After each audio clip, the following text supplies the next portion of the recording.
कोई हुआ करता था जिसके खिलाफ आप चुनाव लड़े, लेकिन आपकी मेहनत, आपकी ताकत की बुनियाद पर आपने उसको नाकों चले चबा दिए। वो इमरान भाई आपके बीच मौजूद है, आपका हौसला बढ़ाने आए हैं। हमारे इलाके के तमाम जिम्मेदारान आदरणीय जेलदार साहब यहाँ बैठे हैं। आपके लिए सिर्फ इतना कहना चाहूंगा, जब चुनाव की शुरुआत हुई थी, जब टिकट डिस्ट्रीब्यूशन हुआ था, तो तमाम जितने कैंडिडेट टिकट मांग रहे थे उन्होंने तमाम ने समर्थन दिया। तो मैंने कॉल करके एक साथी से, आमतौर पर चुनावी चर्चा होती है, चुनाव के बारे में जानने की जिज्ञासा होती है, मैंने एक आदमी से ये पूछा फोन करके कि भाई जो ये आदमी ने आज समर्थन दिया है चौधरी इलियास साहब को, ये ईमानदारी से इनके साथ रहेंगे क्या? तो उस आदमी का जवाब सुनकर मुझे उनकी शख्सियत के बारे में अंदाजा हुआ। उस व्यक्ति ने पलट कर कहा, जेलदार साहब खानदानी आदमी है, वो धोखा नहीं करता किसी के साथ। ये कमाई है जेलदार साहब आपकी आदरणीय मेरे बड़े भाई कई जितने साथी कांग्रेस से टिकट मांग रहे थे, मैंने एक एक करके सबके लिए पूछा, तो आपने कहा जी जान से चौधरी इलियास साहब को विधायक बनाने के लिए मेहनत करेंगे। तो मैं चाहता हूं जेलदार साहब और तमाम जितने प्रत्याशी हमारे टिकट मांग रहे थे उनके लिए एक बार जोरदार तालियां बजा दीजिए।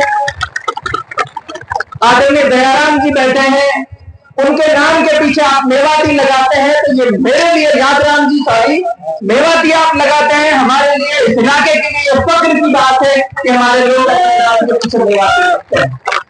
और मैं, क्योंकि मैं नई नस्ल के लोगों को इनका बनाया हुआ व्यक्ति हूँ, इन्होंने मुझे सर पे बिठाकर ये जिम्मेदारी सौंपी कि मैं नई नस्ल के लोगों की बात राजनीतिक मंचों पे रख सकूं और तमाम उन लोगों के सामने इनकी आवाज बन सकूं जिन जहां इनकी आवाज नहीं पहुंच पाती। मैं मेरी नई नस्ल के लोगों को भी कहता हूं, आज वो समय है कि राजनीति करवट ले रही है। हर आदमी इस तरफ सोचता है कि मैं गलत आदमी को ना चुन के एक अच्छे आदमी को चुनाव करूं, दोनों में से जो अच्छा है उस आदमी का चुनने का काम करूं, जैसा मुझसे पहले के वक्ताओं ने बताया। तो मैं आप लोगों से ये बताने आया हूं कि मुल्क ऐसी स्थिति में खड़ा है कि आप लोगों को बहुत सूझबूझ से फैसला लेने की जरूरत है।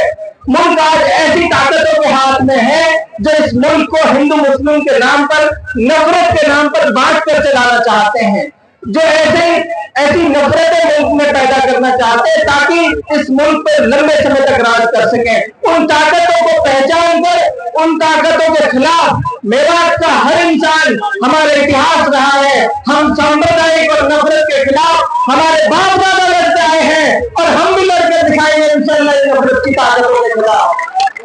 इसका जीता जागता उदाहरण हमारे बाप दादा, आज इतिहास गवाह है, हजारों की तादाद में हमने कुर्बानी एक मुल्क को बचाने के लिए दी।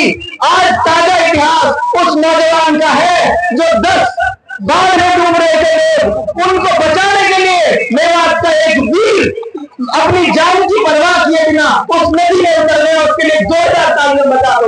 वहां से हमारा नौजवानों आपको बताना चाहता हूँ, ऐसा इतिहास किसी कौम का नहीं रहा जैसा हमारा इतिहास रहा है। उसको पहचानो और इन नफरती ताकतों के खिलाफ लड़ने का काम करो। ज्यादा से ज्यादा तादाद में बस 1 मिनट समाप्त कर रहा हूँ। इन नफरती ताकतों के खिलाफ एकजुट होकर लड़ने का काम करिए।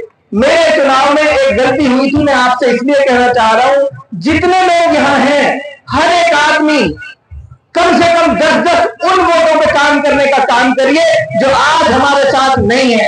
आपसे मैं जिम्मेदारी देकर जा रहा हूं, इस बहकावे में या इस गुमन में ना रहे। चुनाव है, चुनाव से कैंडिडेट का पेट नहीं भरना चाहिए वोटों से।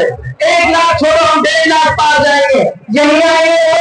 आपसे सिर्फ इतना कह रहा हूं, हर आदमी कम से कम 10-10 वोट नहीं बनाने का काम करेगा। हाथ उठाकर बताइए, अपने भाइयों को मनाएंगे, अपने साथियों को मनाएंगे। इस बार नफरत के खिलाफ हरियाणा में हम कांग्रेस की पार्टी की सरकार बनाने चाह रहे हैं। बहुत बहुत शुक्रिया, आप लोगों का बहुत बहुत आभार। भरोसे का YouTube चैनल और सच्ची खबरें देखने के लिए हमारे खबर हक टीवी को सब्सक्राइब, लाइक और शेयर जरूर करें। और हाँ, सबसे पहले खबरें पाने के लिए बेल आइकन दबाना बिल्कुल भी ना भूलें।